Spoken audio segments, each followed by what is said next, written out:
First warning weather. Welcome back. We're looking out the Corning sky cam. Not too much going on aside from a little bit of light snow passing through the area. It's getting much colder across the region. It's going to stay that way, especially as we head into the evening. Further on into tomorrow, you can see it's already starting to feel pretty chilly in New York, 19 in Buffalo and Elmira, 17 over in Detroit, Michigan, 8 Chicago, 2 Green Bay. I'll move my head to here.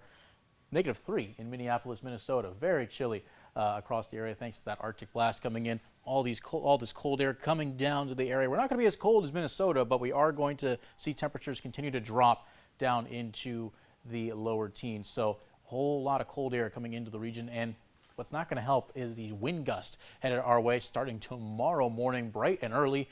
Back at it with some 25-mile-per-hour wind gusts. They start out in the west, they push in further, and you can see it just gets worse as we go into the afternoon. 31 Cohocton, 27 miles per hour in Corning around 3 o'clock. That does stick around. Things calm down a bit, but it's likely to stick around going into Tuesday. That's why we're seeing wind chills potentially drop down towards -20, -25. So very chilly.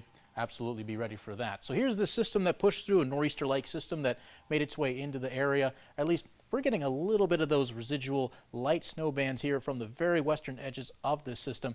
Very light snow. Bradford County getting a little bit of it. Here's a better look at it. You can see how it's tracking through Delaware, New Jersey, Philadelphia, all the way up to the New York City Metro, through pretty much the entire state of New Jersey, into the lower Hudson Valley, and then up into southern New England. So pretty much everybody over to our east and south really having to deal with some pretty rough snow showers. We are still seeing a little bit more, especially in Bradford County. You're starting to get a decent chunk there from Troy up to Sayre and into Towanda here this evening. Temperatures sitting in those low to mid-teens.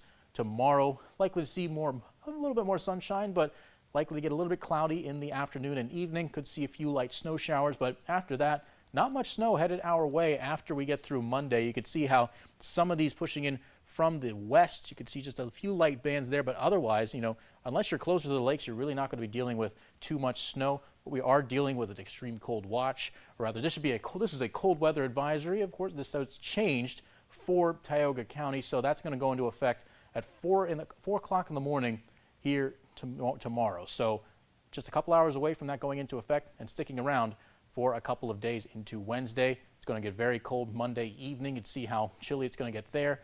Into Tuesday morning, you've got -20s over here towards -15s, -11 for Elmira. Very chilly conditions headed our way, and it's coming very soon.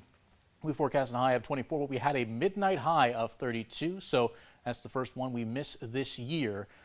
Thanks to that midnight high that affected us last night. 11 is our low tonight. Some light snow showers remain possible as we head through the evening, but it's chilly all throughout the area.